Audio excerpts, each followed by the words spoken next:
Manchester United have been the beneficiary of some amazing luck during this week. Obviously, we've seen the likes of Chelsea drop points to West Ham, and we've seen Leicester drop points to Everton. So things are looking very positive this week for Manchester United. But the only way it's going to end up being positive is if we can capitalise on our game against Bournemouth, win the game, get closer and closer to the goal, and that is top 4. Will we be able to do it?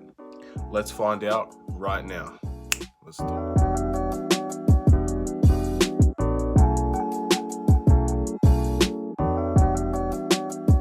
What's up everybody, it's Aidan Sports Show. Welcome back to another video. This is going to be a Manchester United versus Bournemouth match prediction. As you can see in the intro, we had a lot of positive things go our way due to Chelsea dropping points and Leicester dropping points. Two of the obviously the teams that we're aiming to overtake in this current time. It's very interesting to see how this top 4 race is going to end. Again, you already know what I think about it. I truly think Chelsea and Man United will end up being in the top 4 and Leicester will drop out. But besides that, man, we still have a lot to talk about in terms of this game against Bournemouth. So please like and subscribe to the Aidan Sports Show YouTube channel, turn notifications on, and let me know in the comments below what your score prediction for this game is going to be. It's going to be a very interesting one. I'll obviously give mine at the end of the video. So without further ado, let's get started on the actual game itself. So the one thing that we've versed in this period of time that you could possibly say are defensive teams. Obviously Sheffield United are a very defensive team, Tottenham very defensive team, and Brighton are a very defensive team. The one thing that we're not going to really see is a bunch of defense against with Bournemouth. I think Bournemouth are a much better attacking side than a lot of the teams that we've versed recently, including Norwich in the FA Cup. However, that is their downfall as well, because their defense has been shocking as well, and it's been a mixed bag for Bournemouth, and that's why you see them in the relegation battle as we speak. This is a team that Manchester United should be steamrolling over, and hopefully they will have the capability to do so. It's going to be very interesting to see Manchester United in an environment where a team's probably going to try to attack you, and see if we still have that counter-attacking ability to the point where we need it to be. Now, everybody knows us as a counter-attacking team, and that's fair. That's the right thing to probably perceive us as, but we're trying to be more than that. So maybe we still play the same way and we have to make Bournemouth defend, or maybe we actually go and let them attack. It's going to be an interesting concept to see for Manchester United, what we're going to let Bournemouth do and what we're going to do in reaction to Bournemouth. But I think we shouldn't be a reaction team. I think we should go out and play our game from the very start, and let Bournemouth have to change their game plan instead of us changing ours for Bournemouth. That's the way that I think. I feel like that's the best positive result we could get out of everybody if that's the game plan. If we play our own game and let Bournemouth change theirs, that's the best result we're going to get, because we're making Bournemouth scramble, and in the end that's going to make them pay, in my opinion. So if you're going to go into the match lineup, match prediction, again, this is not a hard match prediction at all whatsoever to decipher. I'd be stunned if the same team as Sheffield and the same team as Brighton didn't start here because of how well they played. But only time will tell. So let's get into it. Goalkeeper David De Gea made 2 fantastic saves against Brighton, and again, people love to criticize David De Gea, and some of it is deserved, most of it isn't. The guy, I think, is getting close to the Golden Glove award.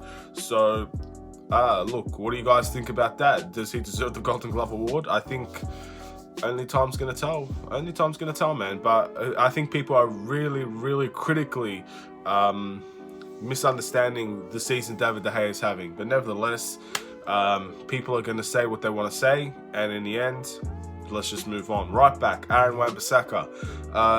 Again, crucial for the defense. Makes the defense 10 times as better as it already is. I honestly think he's the foundation of that defense, and he's a right back. So that speaks volumes for us. Arguably the best one-on-one defender in the world, probably the best tackler in the world, and it shows in his tackling standings, man. He leads the league in tackling. Attacking wise, of course, I think he has 5. Is it 5 assists?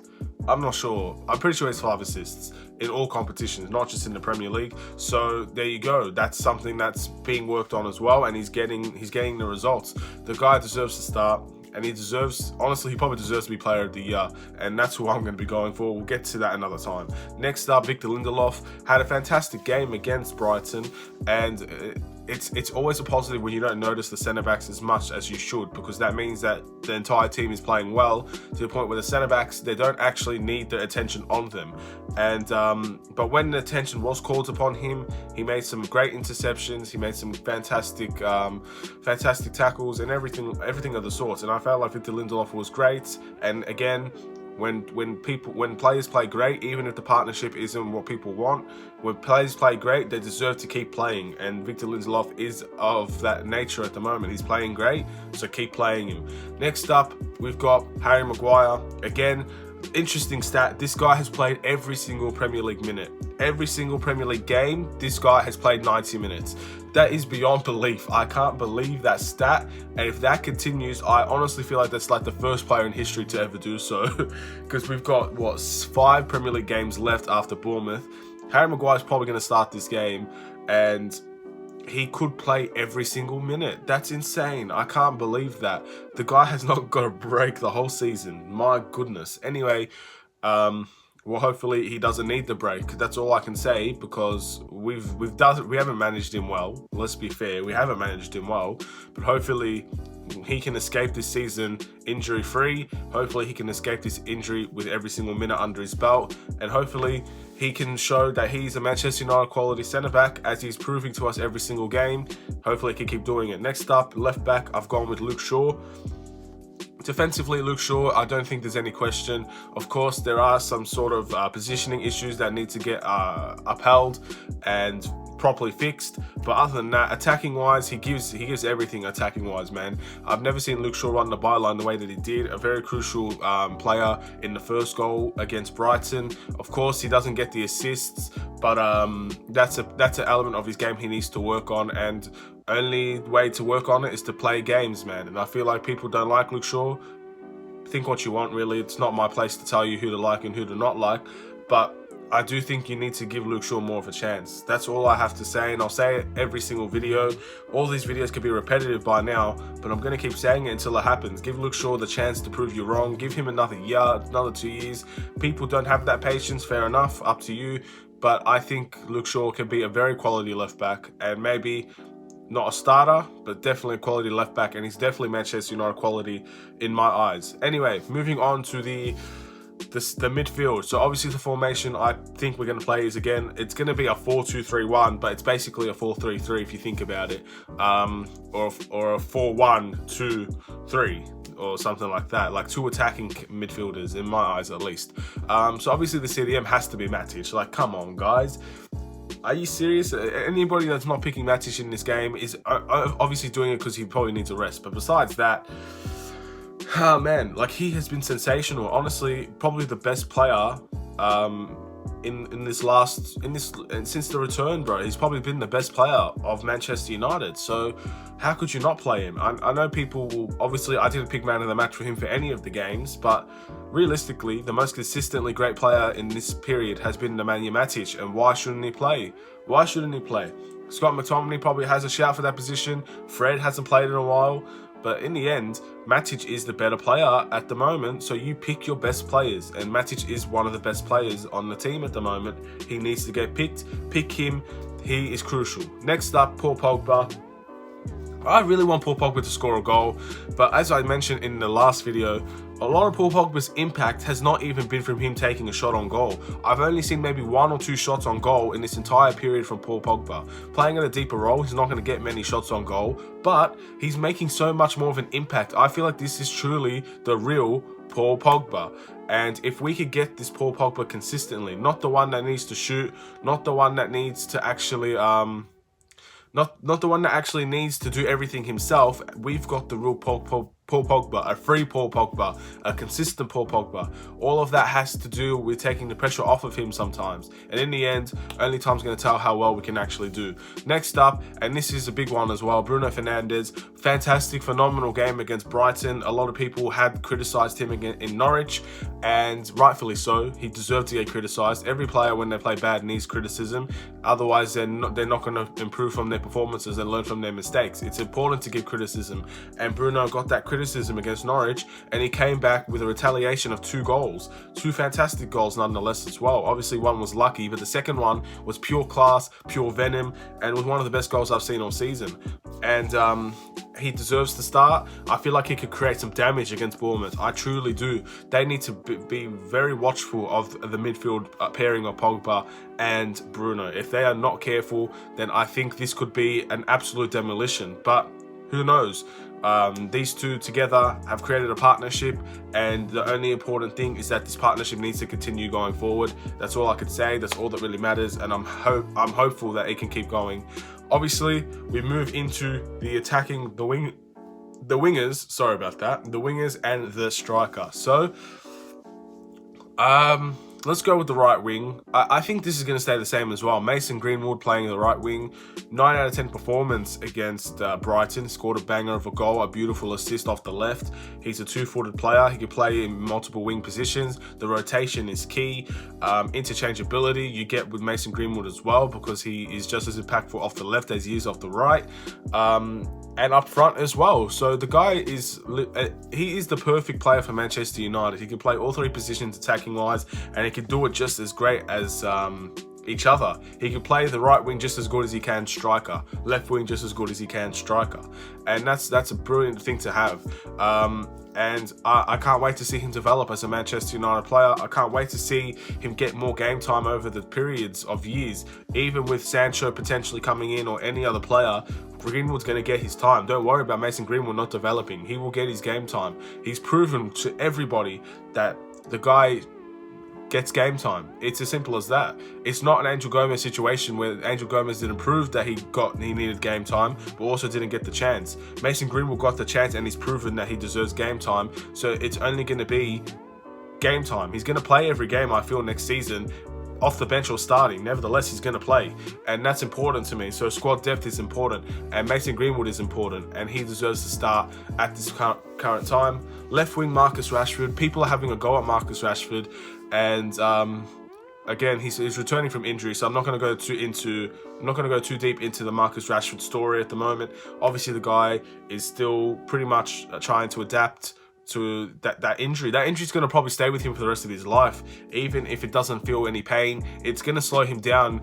Even if he doesn't feel anything, it's just the way that it is. So it's just an adapting period for Marcus Rashford. Honestly, he could have a poor rest of the season, and I'm not going to say anything about it, because it was a bad injury that he took, man. And it's not easy. Just imagine, it's the same with Luke Shaw and his broken leg. That's a terrible, career-threatening injury that he went through.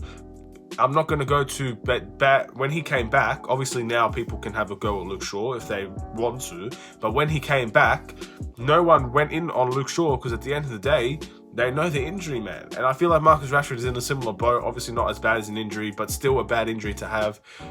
Back problems are always the worst. They're always the worst, man. They suck.